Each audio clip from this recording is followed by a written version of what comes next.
Je suis ravi d'être là ce soir parmi vous, j'en connais un certain nombre. Je suis d'autant plus ravi d'être là que derrière ce rideau se trouvent 3 invités que j'ai eu au téléphone pour préparer cette table ronde.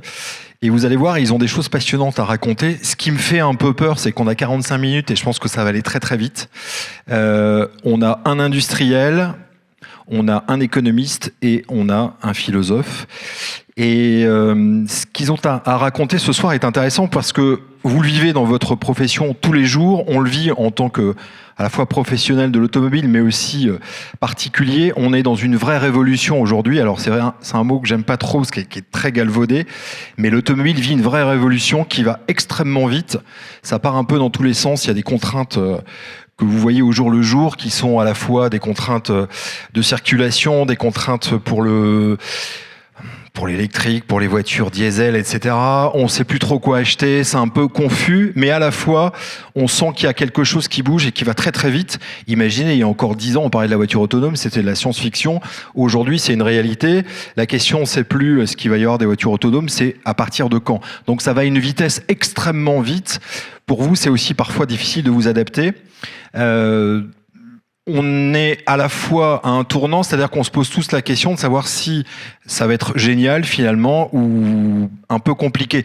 Juste, parce que je suis très bavard, mais je vous rassure, je vais mettre le turbo et on va vite rentrer dans le vif du sujet. On rappelle quand même 2 chiffres. 74% ou même 78% des trajets domicile-travail se font encore en voiture. Et quand on interroge encore les Français aujourd'hui, la voiture, dans 80% des cas, c'est essentiel. Donc il y a une espèce d'auto-bashing, mais il faut se méfier parce qu'on l'a vu aussi avec la crise des gilets jaunes, la voiture, ça reste quand même un point très sensible. Et dans la mobilité, c'est quelque chose encore de fondamental. Et on va essayer de voir avec cette table ronde aussi quelles sont les pistes, notamment avec Valeo, qui travaille sur les voitures du futur, qui travaille avec les constructeurs. Donc c'est très intéressant. Quelles pistes ils travaillent aujourd'hui? Est-ce qu'ils en privilégient une? S'ils sont sur plusieurs pistes? Et donc j'appelle notre premier intervenant, qui est Christophe Périllat, qui est le directeur général de Valeo. Christophe Périllat, on peut l'applaudir, qui nous fait l'honneur d'être là ce soir. Installez-vous. Alors, c'est un grand monsieur de l'industrie française. On parle souvent des constructeurs, mais un peu moins des équipementiers. Les constructeurs qui un peu, bonsoir Christophe, qui ont un peu tendance à, ce qui est un peu vrai, mais à parler de leur innovation. Mais c'est vrai que souvent les innovations viennent des équipementiers, dont Valeo, une entreprise française où vous allez nous en dire quelques mots tout à l'heure. En tout cas, bienvenue et merci d'être là ce soir. Notre deuxième invité, vous le connaissez, Luc Ferry, ancien ministre, écrivain, philosophe. Je vous demande d'applaudir Luc Ferry. Alors, ce que vous ne savez peut-être pas, bonsoir Luc. Alors, on s'est vu dans les coulisses, mais on se redit bonsoir parce que là, c'est pour faire genre. Juste un petit mot, parce que je pense que les 3/4 de la salle l'ignorent. Vous avez un lien particulier, on va dire, affectif avec l'automobile. Est-ce qu'on peut en dire 2 mots, sans dévoiler de choses très, très privées, mais non? Non, on peut le dire, non, il n'y a rien de privé. Allez. Mon père construisait des voitures de course. Il a d'abord été pilote Bugatti, et puis avant la guerre, enfin avant la Deuxième Guerre, mais il y en a d'autres aujourd'hui, il a été un des 3 plus grands pilotes français, et puis il a fabriqué une quinzaine de voitures de course. Donc moi, je suis tombé dedans quand j'étais petit. Il y avait dans le garage, à l'époque, au moins 150 ou 200 Bugatti, il y avait des Maserati 1500, il y avait les voitures de mon père, les Ferry. Et donc, j'ai encore une vieille 4 chevaux Renault des années 40, et j'ai conduit des Bugatti, j'ai conduit à peu près tout ce qu'on peut, des Jaguar Type D, des voitures comme ça. Et donc, voilà, c'est vrai que je suis tombé dedans, quoi. Et j'ai été essayeur dans une revue de voitures de course et de luxe pendant des années, jusqu'à l'année dernière. Et je fais la Lamera Cup, pour ceux qui savent ce que c'est, qui est une course sur des petites voitures qui sont en gros 400 chevaux sur 700 kilos et qui sont amusantes à conduire. Voilà, je me tais maintenant. Ça va ? Parfait. Donc un vrai connaisseur, on peut l'applaudir.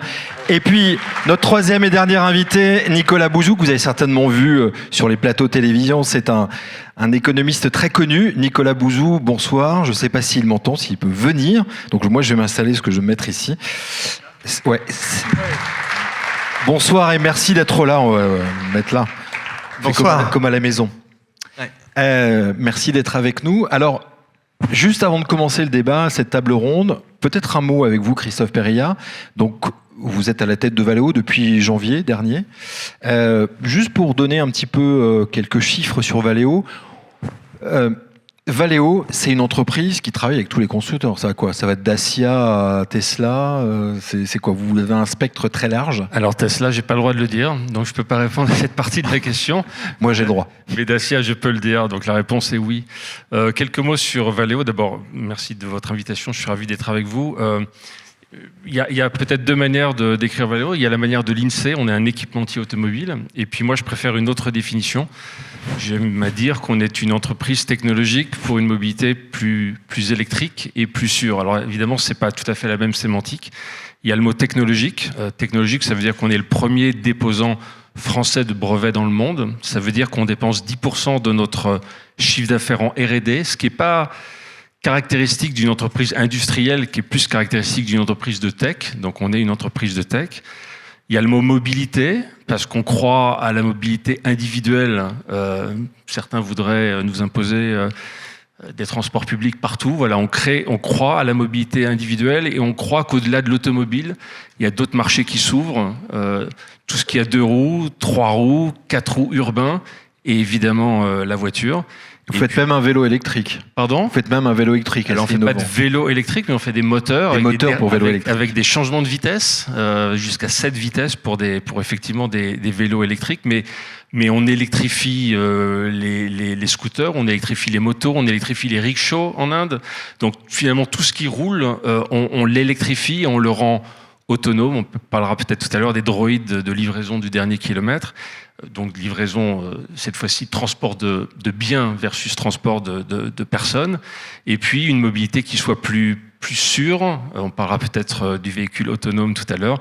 Et puis évidemment, oui, c'est le grand sujet d'aujourd'hui.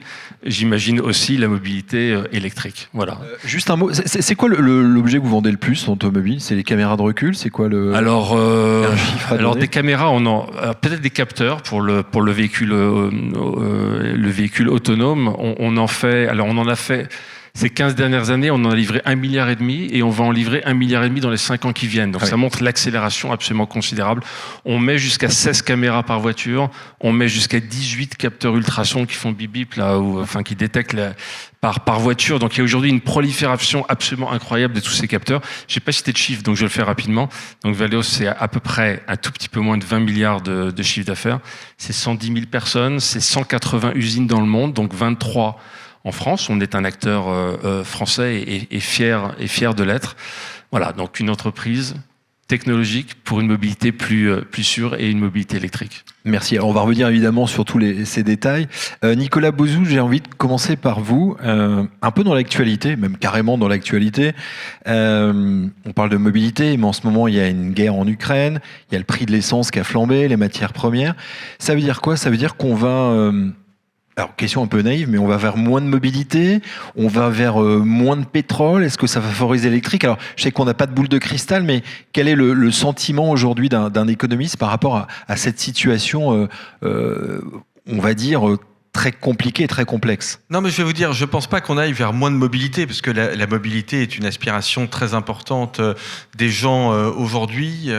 Et d'ailleurs, si vous me permettez, pour commencer, une remarque assez générale, on connaît depuis un certain nombre d'années une révolution industrielle, et c'est pas la première, bien évidemment. À chaque révolution industrielle, on voit que une grosse partie de l'innovation se concentre dans 2 secteurs, le secteur de la mobilité et le secteur de la santé. Et en fait, c'est normal, puisque ce sont les 2 limites auxquelles on fait face tous les jours, c'est-à-dire la limite de temps et la limite de distance. Donc on a envie de vivre le plus longtemps possible et le mieux possible, et puis on a aussi envie de se déplacer.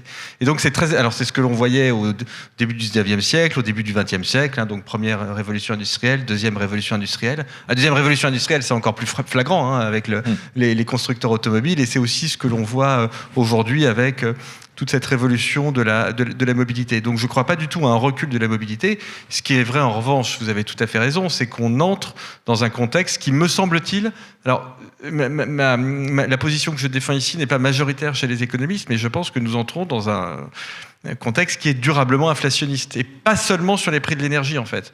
Je pense que nous allons vers des hausses de prix dans tout un tas de domaines qui sont durables, et qui sont même tellement fortes qu'en réalité, on va friser la pénurie. Et c'est lié à 3 choses, je serai extrêmement rapide. C'est lié bien évidemment à la guerre en Ukraine, on pourra rentrer dans les détails si ça vous intéresse. C'est lié, il ne faut pas l'oublier parce qu'on n'en parle pas du tout, à la crise du Covid. Je voudrais quand même vous rappeler qu'au moment où on se parle, vous avez 25 millions de personnes qui sont confinées à Shanghai. Et le confinement de Shanghai, pour ceux qui ont pensé que l'auto-attestation de la France, c'était une dictature, il faut qu'ils regardent ce qui se passe à Shanghai en ce moment.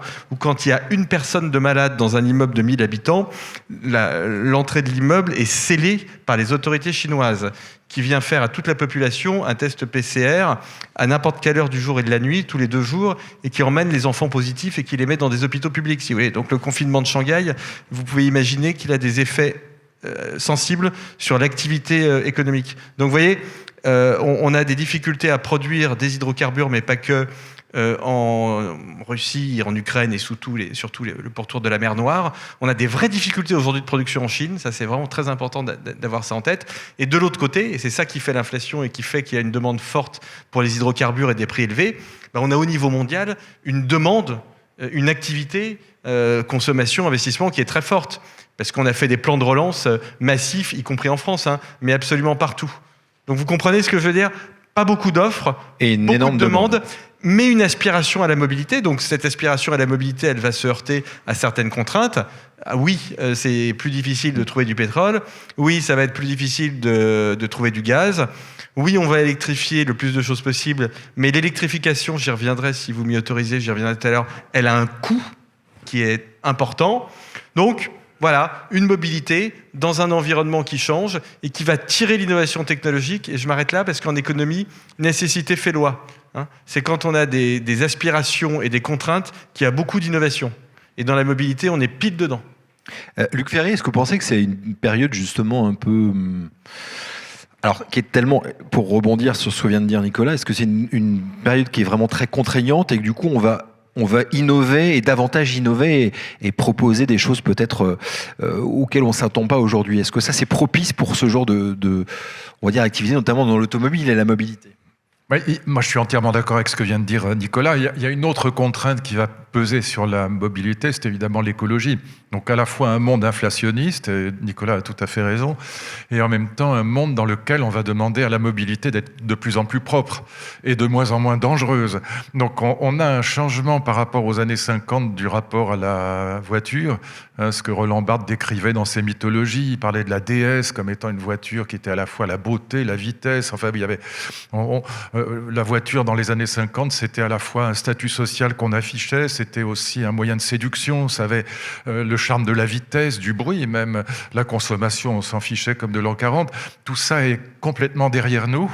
Ce qu'on va aujourd'hui demander à la mobilité, c'est d'être propre, c'est d'être sûr, c'est d'être silencieuse, c'est de lutter contre l'inflation, donc de ne pas consommer beaucoup. Et évidemment, moi j'ai eu la chance d'essayer, grâce à Valeo, la voiture autonome. Je l'ai essayé dans Paris, j'ai fait 4 km, c'est quoi, il y a 3 ans, quelque chose comme ça. J'ai fait 4 km dans Paris sur une Land Rover ou une Range Rover de série qui était équipée avec 5 équipements de Valeo. L'ingénieur qui m'avait accompagné me disait que le prix de l'équipement était quand même très faible, c'était 5 000 €, quelque chose comme ça, donc vraiment pas un coût extraordinaire. C'était fascinant parce que cette voiture conduisait très bien, elle se poussait sur les quais pour laisser passer un scooter ou une moto, elle était extrêmement douce, elle faisait pas de bêtises, elle s'arrêtait. Et puis Paris est une ville compliquée, c'est-à-dire qu'il y a des trottinettes, il y a des vélos, il y a des feux rouges, il y a des piétons, il y a la place de l'Étoile. Il y a des gens teigneux. Le seul endroit où elle pouvait pas passer, c'était la place de l'Étoile parce qu'elle respecte le code de la route. Donc elle attend 4 heures du matin pour arriver à passer. Mais sinon, franchement, ça veut dire, alors je dis ça à mes amis bretons, c'est juste pour plaisanter, mais ça veut dire plus d'alcoolisme au volant en Bretagne. Non pas que le breton cesse de boire, mais c'est qu'il n'y a plus de volant, ce qui est quand même beaucoup plus sûr. Excusez-moi, je peux le dire pour le Var ou pour Paris, pardon pour les Bretons qui sont dans la salle, mais c'est pour blaguer. Mais c'est vrai que ça veut dire aussi un changement dans l'urbanisme parce que les voitures pourront livrer toutes seules, elles pourront se garer toutes seules, pas forcément dans les centres-villes. Donc oui, c'est une vraie révolution. Évidemment, on ne sait pas exactement quand elle va intervenir parce que remplacer un parc automobile ancien par un nouveau, c'est évidemment très long et compliqué. Mais on a là des quelque chose qui, sur le plan symbolique, est quand même intéressant, c'est que la voiture n'est plus faite pour faire du bruit, pour aller très vite, pour être dangereuse, pour être belle. C'est plus regardez les voitures des années 50, c'était des œuvres d'art extraordinaires. Bon, aujourd'hui, regardez une Prius, on peut pas dire que ce soit une œuvre d'art. Bon. Cela dit, il y a contre-exemple, il y a la Tesla, par exemple. Il y a quoi, pardon ? Il y a la Tesla, par exemple. Oui, mais c'est quand même un véhicule, plus c'est pas une Ferrari des années 50, ou c'est pas... Et même la DS était quand même géniale, même les tractions avant étaient quand même géniales, c'était des voitures qui avaient, sans parler des Bugatti, qui avaient une gueule folle. Bon. Et donc c'est plus ça qu'on va chercher, on va chercher quelque chose qui en effet permet de supporter l'inflation, qui permet de répondre aux exigences de la verdure écologique, et puis qui soit surtout très fiable et très sûr. Avant le confinement, il y avait en gros 3700 morts sur les routes chaque année, c'est insupportable, c'est fini ça. Avec la voiture autonome, il y aura peut-être 30 morts parce qu'il y a toujours des bugs. Mais ces voitures autonomes, elles ont fait des millions de kilomètres dans le trafic avec 2 ou 3 accidents. Parce que toujours, si quelqu'un se précipite sous la voiture, elle a quand même une distance de freinage. Mais franchement, on va demander à la voiture quelque chose qui n'aura pratiquement plus aucun rapport avec ce qu'on lui demandait dans les années 50. Sinon, en effet, la mobilité propre et sûre et pas très chère. Alors, Christophe Périllat, c'est la question qu'on vous pose à chaque fois. J'imagine qu'à chaque fois, vous faites une sortie, vous faites un dîner, on vous pose la question, quand va arriver la voiture autonome ? Alors, quand on pose la question, c'est pour monsieur et madame tout le monde ou dans les entreprises, mais ça arrive quand sur la route ? C'est la question qu'on vous pose. Qu'est-ce que vous répondez quand on vous pose cette question ? Je réponds qu'elle existe. Voilà, elle existe. Il y a ce qu'on appelle des robotaxis. Donc, un robotaxi, c'est un taxi sans chauffeur. Et ça, c'est en exploitation commerciale aujourd'hui dans le monde. C'est en exploitation commerciale au moins dans quelques villes des États-Unis et puis en Chine. Aux États-Unis, c'est à Phoenix. C'est là que ça a commencé. Ça a commencé avec une société qui s'appelle Waymo, qui est une filiale de Google. C'est ce qu'on appelait la Google Car il y a quelques années. J'ai eu la chance d'être conduit, je devrais dire, par la Google Car un certain nombre d'années, tous les ans, et de constater les progrès de ce type de véhicule. Aujourd'hui, le service commercial qui vous permet d'appeler un robot-taxi et d'être transporté d'un point A à un point B, ça existe. Voilà, ça existe et c'est en exploitation commerciale depuis maintenant quelques mois.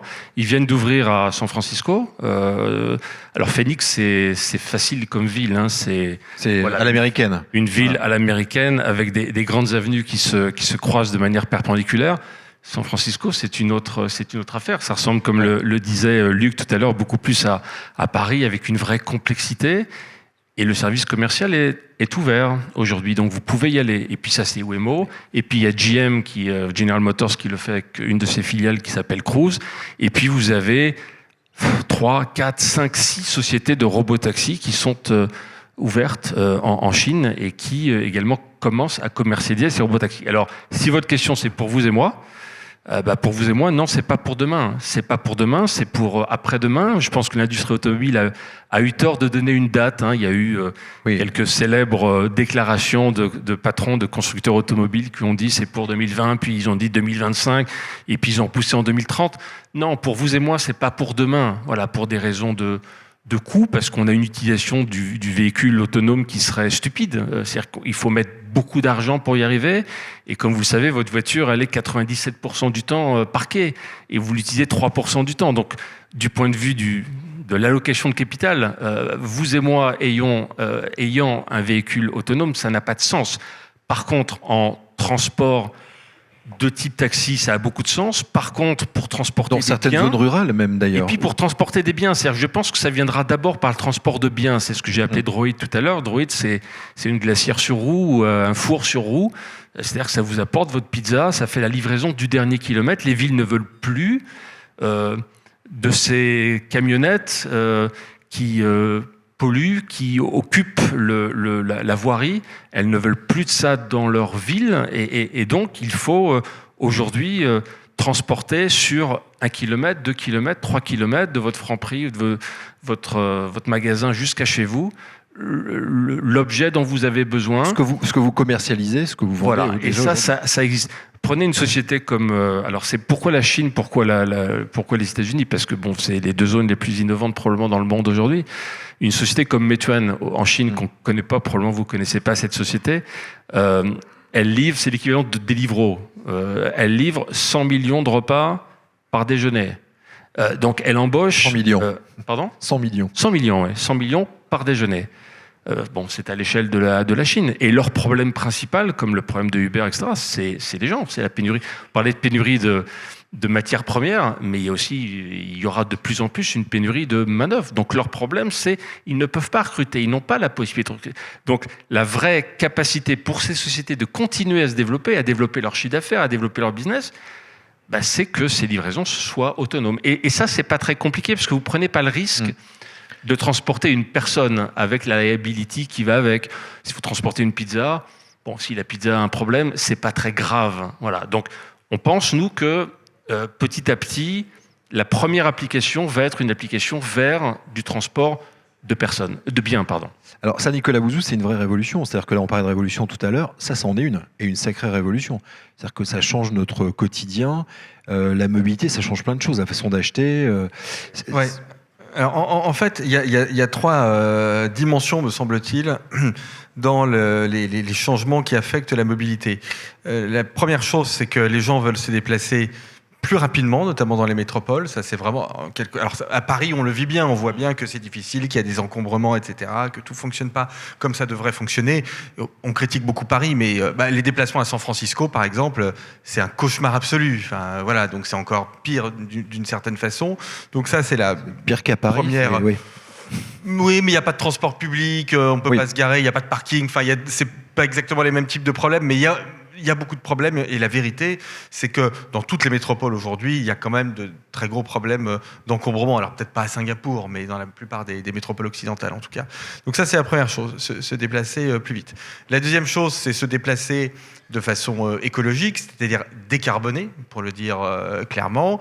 Et donc pour le dire encore plus clairement, c'est utiliser moins d'essence, moins de pétrole et plus d'électrique. Mais ça veut dire rendre la production d'électricité décarbonée. Hein. Alors ça, il faut vraiment avoir bien ça en tête. Parce qu'on appelle du cul à la roue, c'est-à-dire de production. Et ça, c'est quelque chose qui est souvent assez mal compris et finalement pas très présent dans le débat public. Avoir des voitures électriques, c'est bien, mais encore faut-il que l'électricité soit produite de façon décarbonée, parce que si vous êtes à Shenzhen, votre vélo électrique, et que vous le rechargez avec la centrale à charbon qui est à côté, il vaut mieux prendre un diesel. Hein. C'est moins polluant. Donc ça, c'est la première chose. La deuxième chose, c'est qu'en France, nous, on a une électricité qui est décarbonée. Mais en fait, il en faut beaucoup plus. C'est-à-dire qu'il faut considérablement augmenter nos capacités de production électrique. Si on veut électrifier les transports, il faut non seulement conserver une électricité décarbonée, mais en fait... Vous parlez du nucléaire. Alors je parle de tout, parce qu'il faut plus de tout, en fait. Il faut beaucoup plus de nucléaire, mais il faut aussi plus de renouvelables. Parce que le nucléaire, moi je suis à fond pour le nucléaire, mais il faut donner la totalité de l'équation économique aux gens, sinon on n'est pas honnête. Le nucléaire qu'on est en train de faire aujourd'hui, les EPR, c'est pas le même prix que le nucléaire des centrales d'il y a 30 ou 40 ans. C'est un nucléaire qui est plus cher. Alors, on va apprendre à le faire. Toutes les EPR ne seront pas comme Flamanville parce qu'on va apprendre de nos erreurs. Donc, les coûts vont diminuer. Mais ils vont mettre du temps à diminuer. Puisque les EPR, ça ne va pas sortir l'année prochaine du sol. Et les EPR, avec un bon modèle économique éprouvé, ce sera dans 10 ans. Donc, il y aura une augmentation des coûts de l'électricité nucléaire. Donc, il faut aussi avoir quand même un volant de renouvelables, et puis c'est important d'avoir plus. Mais ça veut dire qu'il n'y a que quelques pays qui pourront, entre guillemets, se le permettre Non, mais ça veut dire que, en fait, cette révolution, c'est une révolution qui est globale. C'est-à-dire que c'est pas simplement la révolution de la voiture et de la mobilité, c'est aussi la révolution énergétique. C'est un écosystème. Oui, mais c'est même plus que ça. C'est la révolution aussi des smart cities, du numérique, de l'intelligence artificielle. Donc, vous voyez, c'est ça qui est passionnant, qui est très intéressant, mais que c'est la totalité d'un écosystème. Et puis, juste troisième changement, je le dis juste pour le plaisir, même si c'est pas le cœur du sujet aujourd'hui, mais la mobilité, donc c'est première chose, aller plus vite. Deuxième chose, se déplacer de façon décarbonée. Et troisième chose, aller plus loin. Moi, j'étais très frappé, j'ai accompagné les entreprises françaises à l'exposition universelle de Dubaï. Hein. Le ministre de l'économie m'a fait demander de les accompagner. Et dans les pavillons de tous les grands pays, il y a quelque chose sur le spatial, c'est-à-dire aller plus loin.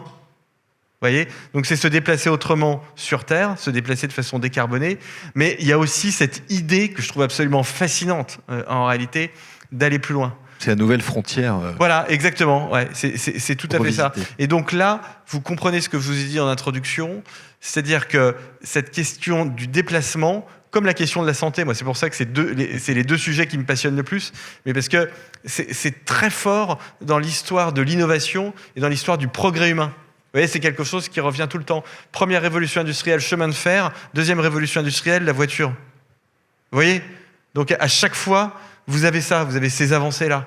Parce que c'est ce que les gens ont envie de faire. Alors, Luc Ferry, il sort de l'électrique, mais aussi on l'évoque un peu, la non-possession finalement des voitures. Vous parliez de l'époque où on était propriétaire de sa voiture, etc. Ça change. On voit que maintenant, il y a tout système de location. On est moins peut-être attaché à être propriétaire de sa voiture. Là aussi, c'est une véritable révolution dans la mobilité, dans la possession de l'objet, entre guillemets, automobile. Pour les flottes d'entreprises, oui. Pour les particuliers, j'y crois pas beaucoup. Voilà. Pour les flottes, non. Je pense que pour les flottes d'entreprises, le LLD, là, la location longue durée, c'est évidemment une très bonne solution si on réussit à avoir des prix convenables. Pour les particuliers, je n'y crois pas beaucoup parce que je pense qu'il reste quelque chose malgré tout des années 50 ou des débuts de l'automobile. Les débuts de l'automobile, c'est vraiment les années 1890. C'est la deuxième révolution industrielle. C'est quand Rudolf Diesel, on dit diesel en français, mais enfin en allemand il s'appelle Rudolf Diesel, invente le moteur diesel, et quand Gottfried Benz invente le moteur à explosion à essence. Et donc on a là, c'est en gros 1890, on invente ces deux révolutions, enfin ces deux compléments de la révolution de l'électricité d'Edison, et c'est quelque chose qui va avec, là-dessus Nicolas a aussi raison, ça va avec l'idéal de mobilité, l'idéal de voyage, c'est-à-dire de liberté individuelle. Et ça va avec la propriété de la voiture. La thèse que vous évoquez, c'est celle qui a été défendue beaucoup par Jeremy Rifkin en particulier, qui dit voilà, on va passer de la propriété privée à l'usage, la location. On va louer une voiture, on va l'acheter, si je puis dire, pour 100 000 km, mais on la rendra après au constructeur. Encore une fois, pour une flotte d'entreprise ou d'administration, ça pose aucun problème. Mais quand vous achetez votre voiture, c'est même la même chose, j'allais dire, pour le smartphone. Essayez de piquer le smartphone de mes filles, je vous souhaite bonne chance. Elles tiennent à la propriété. L'usage du smartphone, ça n'a jamais marché. Hein. La location de smartphone, ça n'a jamais marché. Et c'est un peu la même chose pour la voiture, parce qu'il reste cet idéal, malgré tout, de liberté individuelle. Tu vois, Blablacar et covoiturage, moi je suis désolé, mais ça me fâche, parce que j'ai pas envie d'avoir quelqu'un qui me blablate dans les oreilles quand j'emmène ma femme ou un ami faire aller dans le Cantal pour passer un week-end. Pourtant, la voiture autonome, on va plutôt la partager, hein, Christophe. Non, ce sera un merveilleux bureau, roulant, dans lequel on pourra travailler, dans lequel on pourra regarder un film, dans lequel on pourra bavarder ou prendre un verre avec ses amis. Pas d'alcoolisme au volant parce qu'il n'y aura plus de volant, mais on pourra quand même prendre un verre dans la voiture. Et donc, je pense que voilà, cet idéal de liberté, cet idéal de liberté individuelle ne disparaîtra pas. Donc, je crois beaucoup, en effet, à la voiture autonome pour transporter des pizzas. S'il y a un accident, que c'est des pizzas Butoni, c'est pas grave. Mais disons-le franchement. Mais je pense que cet idéal d'individualisme, on n'est pas prêt de tirer un trait dessus, quoi qu'en disent les écologistes.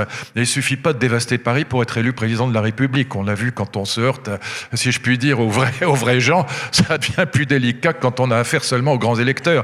Et donc, voilà, je pense que mon ami Cédric Villani avait un très bon projet pour Paris, excellent. Quand il était, vous vous souvenez, candidat à la mairie de Paris, il disait il faut utiliser intelligemment non seulement la voiture autonome, mais il faut utiliser l'intelligence artificielle pour fluidifier la circulation dans Paris. On a fait exactement l'inverse. On a rendu Paris insupportable. Et si vous êtes totalement parisien, c'est pas très grave parce qu'il y a le métro, il y a le bus, moi j'ai un vélo électrique, ça va très bien. Mais si vous êtes un tout petit peu banlieusard, c'est insupportable, c'est invivable. Et si vous êtes un peu loin, à 30 km, c'est carrément impossible de traverser Paris aujourd'hui. C'est des heures perdues. Juste un petit point, parce qu'il va avec la question de la mobilité dans les grandes villes. Il y a quand même une réorganisation de la ville à penser, parce qu'on dépense des milliards de kilomètres et donc aussi de litres d'essence chaque année pour rien. Parce que les grandes villes sont très mal organisées et ça touche la question de la mobilité. Il y a l'endroit où on habite, Il y a l'endroit où on va aller faire ses courses, c'est pas le même du tout. Il y a l'endroit où les enfants vont à l'école, c'est pas forcément dans le quartier. Il y a l'endroit où on va aller s'amuser, aller au cinéma, au théâtre ou en boîte de nuit ou ce que vous voudrez. Et donc on perd là des milliards de kilomètres parce que les villes sont très mal organisées. Il faut qu'on aille vers la ville du quart d'heure. Les Américains appellent ça plutôt la ville des 5 minutes, 5 minute city, la ville du quart d'heure. Et c'est un vrai très grand projet parce il y a quantité de bâtiments qui ne servent pas la nuit, par exemple les lycées, ou qui ne servent pas le jour, par exemple les boîtes de nuit, et qu'on pourrait utiliser de manière intelligente pour faire en sorte que pratiquement tout soit à portée d'un quart d'heure, soit à pied, soit à vélo, soit en métro, quelque chose comme ça. Et là, on gagnerait des milliards de litres d'essence chaque année, même dans un pays comme la France. Voilà. Donc on ne peut pas séparer la question de l'urbanisme de la question de la mobilité. Christophe Périllat, est-ce que justement vous travaillez sur toutes les infrastructures ou vous travaillez uniquement sur l'automobile ou comment la voiture va communiquer avec l'infrastructure dans les villes, ce que dit Luc Ferry. Et deuxième question, quelle est la tendance aujourd'hui? Est-ce que vous ne pensez plus uniquement voiture? Vous parliez de vélo. Est-ce que on imagine dans quelques années, et est-ce que les constructeurs vous demandent ça, d'avoir d'autres formes de mobilité, et on va vers quoi? C'est-à-dire, est-ce qu'on va multiplier on va avoir une voiture, un vélo, autre chose, une trottinette? Enfin, c'est quoi les pistes sur lesquelles vous travaillez par rapport à ça? On travaille un peu sur les infrastructures au sens où on fait des bornes de recharge qui vont avec les voitures. Donc ça, c'est l'infrastructure. On travaille sur la connexion entre la voiture et son infrastructure. La voiture et l'infrastructure se parlent ou se parleront. Donc ça, il y a la 5G, c'est ça notamment. Voilà, ça fait partie de notre champ d'action. Les questions d'urbanisme, elles sont au cœur de tout. Et je pense qu'avec avec le Covid, on a quand même un changement assez profond de l'usage des voitures et de ce qu'est la mobilité. Je pense que tous les urbanistes ont réfléchi sur des centres-villes de plus en plus denses, on construit des nouveaux métros, on construit des nouveaux tramways, mais les coûts de ces constructions sont juste exorbitants. Globalement, si je regarde ce qu'il fait à Paris, vous rajoutez 4 stations, vous prolongez une ligne, vous rajoutez 4 stations et vous faites 6 km de ligne, vous en avez pour 1,5 milliard ou 2 milliards. 2 milliards pour 4 stations et pour 6 km de ligne. On n'ira jamais nulle part avec ça, parce que les gens se sont éloignés des centres-villes. Les gens, avec le Covid, avec le télétravail, rêvent d'autre chose. Et une fois que vous avez construit vos lignes, si les gens se mettent à déménager parce qu'ils veulent habiter ailleurs, vous êtes totalement inflexible. Vous êtes scotché avec vos investissements. Et ces investissements, vous pouvez plus les diminuer. Donc la question d'une mobilité plus flexible, c'est une question d'une mobilité qui est individuelle. Le transport public ne vous apporte aucune flexibilité, il ne peut pas s'adapter à l'évolution des usages que vous pouvez faire que vous voulez avoir pour votre mobilité. Donc il faut à la fin que les urbanistes, les politiques pensent beaucoup plus à une mobilité qui soit individuelle, donc extrêmement flexible.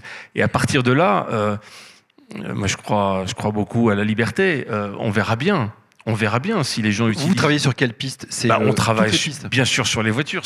Les voitures dans le monde, c'est 90 millions les bonnes années. En ce moment, c'est plutôt 75 millions ou 80 millions. Alors, c'est vrai qu'en plus, on a un focus très... Il y a quelques sujets de pénurie, vous êtes sans doute un peu au courant. On a un focus très français, mais il y a encore des pays dans le monde qui sont en train de se développer par rapport à l'automobile. Alors, la mobilité, c'est la vie. La mobilité, c'est la liberté. Il y a des populations entières qui accèdent à des niveaux de vie supérieurs et qui rêvent de voitures. Donc l'idée selon laquelle il y aura demain moins de voitures parce qu'il y aura de l'autopartage ou parce qu'il y aura du covoiturage ou parce que les villes vont sortir les voitures, c'est pas du tout dans nos modèles. Nous, quand on fait des modèles et qu'on réfléchit à ces sujets-là, on voit que non, il y aura plus de voitures. Il y aura plus de voitures parce qu'il y aura plus de mobilité. Alors ça, c'est intéressant parce que ça va un peu à l'encontre de ce qu'on nous dit tous les jours. Mais parce qu'on a un prisme parisien, parce qu'on a un prisme d'une société développée, française, etc.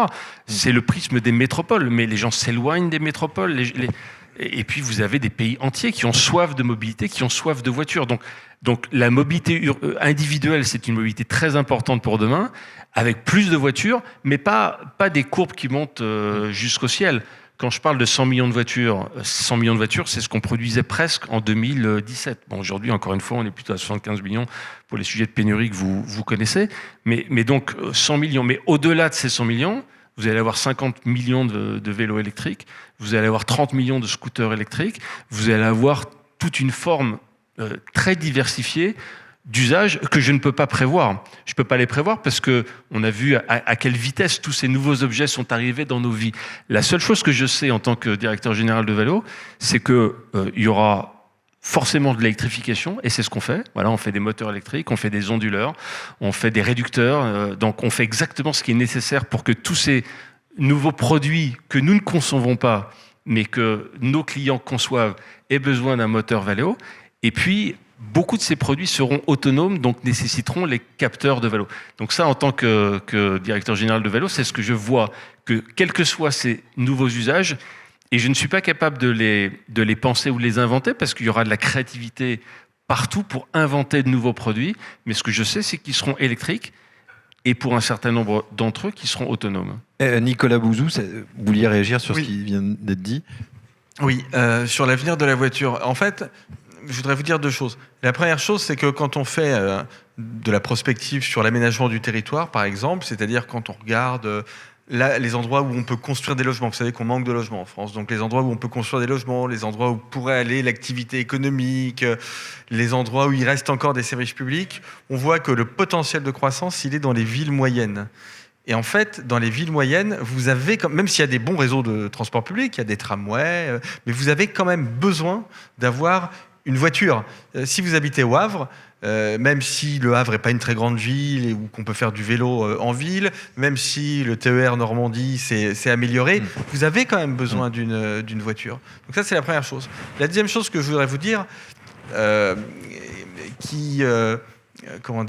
des résonances qui sont politiques, parce qu'il faut beaucoup réfléchir à ça en ce moment, parce que le pays est incroyablement fracturé, et c'est Robin Rivaton, mon ami Robin Rivaton, qui cite toujours cette statistique, mais qui est très importante pour bien comprendre aussi la façon dont est structuré notre pays. À Paris, 1/4 des jeunes ont le permis de conduire. En province, les 3/4 des jeunes ont le permis de conduire. Donc en fait, vous voyez bien que pour la plus grande partie, même si la France est un pays centralisé, pour la plus grande partie de nos compatriotes, la voiture, même quand on est très jeune, peut-être même surtout quand on est très jeune, est quelque chose qui est absolument indispensable. Donc on ne peut pas se contenter de dire, alors vous expliquez que c'est faux, donc je vous suis complètement, mais même on ne peut pas se contenter de se dire on va diminuer l'usage de la voiture, parce qu'on ne peut pas aller contre les besoins des gens. Vous ne pouvez pas les empêcher d'aller au boulot, vous ne pouvez pas les empêcher de déménager. C'est ce qui a un peu provoqué les gilets jaunes d'ailleurs. Hein, bien sûr, vous ne pouvez pas les empêcher d'avoir une maison individuelle. Moi, je m'étais battu là-dessus. Si le rêve des gens, c'est d'avoir une maison individuelle, vous ne pouvez pas leur dire l'avenir, c'est que le collectif. Comprenez ce que je veux dire? Même si vous pouvez le rationaliser, mais ça ne marche pas. Donc c'est pareil avec la voiture.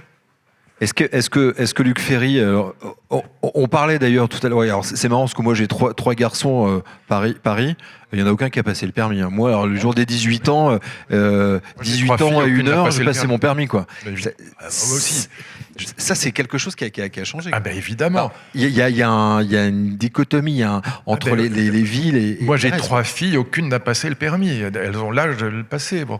Et donc, je voulais vous donner quand même raison tout à l'heure, parce que on essaye d'aller vite, on ne peut pas vous empêcher de dîner, vous embêter, mais trop en tout cas. Il nous reste 5 minutes. Mais sur la question de l'usage, si vous n'avez pas une passion pour les voitures, si pour vous la voiture c'est simplement un ustensile, voilà. Et c'est vrai qu'il y a toute une partie de l'évolution qui va dans ce sens-là. Dans ce cas-là, en effet, si vous voulez en plus être écolo, il y a moi, je pense que l'écologie d'avenir, ça s'appelle l'économie circulaire. Vous savez, l'économie circulaire, ils ont un slogan que j'aime beaucoup, qui paraît bête, mais qui est extrêmement profond. Ils disent « La nature n'a pas de poubelle ». Tout est recyclable dans la nature. Si vous prenez la voiture, en gros, il y a 5 aciers différents dans une voiture. Aujourd'hui encore, enfin maintenant les constructeurs font des efforts, mais jusqu'à il y a peu de temps, on recyclait les 5 aciers ensemble. Et du coup, au bout de 3 recyclages, c'était de l'acier de mauvaise qualité. Vous ne pouviez plus faire une carrosserie avec. Si vous achetez une voiture uniquement pour l'usage, par exemple, vous achetez à Renault ou à Peugeot, vous achetez une voiture pour 100 000 km, enfin en admettant qu'elle les fasse. Si vous achetez la voiture pour 100 000 km, vous la rendez, elle va être quasi intégralement recyclée. Et ça, c'est de l'écologie extrêmement performante, parce que c'est de l'écologie non pas punitive, mais c'est de l'écologie avec laquelle les constructeurs vont gagner de l'argent. Parce Bon, que le on voit recyclage- Renault à Flins qui est en train de... Bien sûr. faire Et donc, l'économie, dans ce sens-là, si vous n'êtes pas passionné de voiture et si vous considérez que c'est simplement un ustensile comme un ustensile de cuisine pour vous déplacer, dans ce cas-là, le plus rationnel, en effet, c'est l'usage. Et là, je vous donne raison, tout à fait. C'est l'usage, par exemple, pour 100 000 km. Et vous allez faire en plus une bonne action sur le plan écologique parce que ça va être recyclé. Et l'idéal, c'est de prendre plutôt, si vous ne faites pas d'autoroute, c'est de prendre plutôt une hybride plutôt qu'une électrique. Si vous sortez un peu de la ville avec une hybride, ça consomme comme un Boeing 707. Mais si vous restez en ville, c'est ce qu'il y a de plus économique aujourd'hui. Et donc, on a là, vous voyez, c'est pour ça que je disais tout à l'heure, il faut prendre en compte la question de l'urbanisme, mais il faut prendre aussi en compte la question de l'économie circulaire pour répondre jusqu'au bout à la question usage ou propriété. Maintenant, moi j'ai une vieille Aston Martin et je la prêterai à personne. Christophe Périllat, il nous reste 1 minute 45. Faites-nous rêver. C'est quoi les prochaines voitures qui vont nous faire rêver, vont être équipées comment? C'est quoi, ça va être des drones? C'est quoi comment on peut faire rêver aujourd'hui avec la voiture? Des équipements complètement dingues? C'est quoi? Vous préparez la voiture de James Bond? Ils ont quand même un centre de recherche qui est quand même hallucinant. Vous avez des choses quand même assez folles. Je vais vous prendre à contre-pied. J'en ai dit beaucoup avec un véhicule électrique et autonome. Avouez que c'est déjà pas mal, surtout s'il est véritablement autonome. On vient de lancer 2 véhicules, ce qu'on appelle de niveau 3 en termes d'autonomie, c'est-à-dire des véhicules où vous êtes autorisé à quitter la route des yeux, à faire autre chose que de conduire votre voiture. Ça, c'est autorisé en Allemagne, c'est la classe S, elle est de niveau 3, et c'est autorisé au Japon, c'est la Honda Legend. Et donc, ce sont des véhicules qui ont une caractéristique commune, c'est qu'elles ont un composant absolument extraordinaire qui est un capteur 360 degrés qui s'appelle un lidar et qui est fabriqué par Valeo. Mais là où je voulais vous prendre à contre-pied, on parle de tennis avant d'arriver sur cette estrade. Ça fait 2 fois le contre-pied.